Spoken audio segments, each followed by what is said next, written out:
خلونا نشوف فيديو لحظة القبض على حازم صلاح أبو إسماعيل وفرحة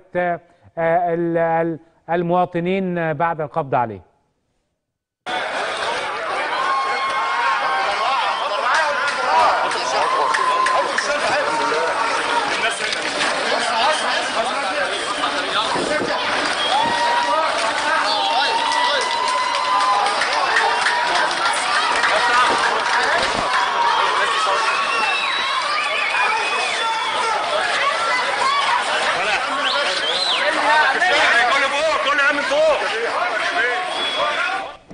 شفتوا الناس فرحانة ازاي؟ شفتوا؟ ده الشعب ما يحبش العنف، ما يحبش العنف ولا يحب القتل، يحب الفرحة. بس دايما مجرمين يتساقطوا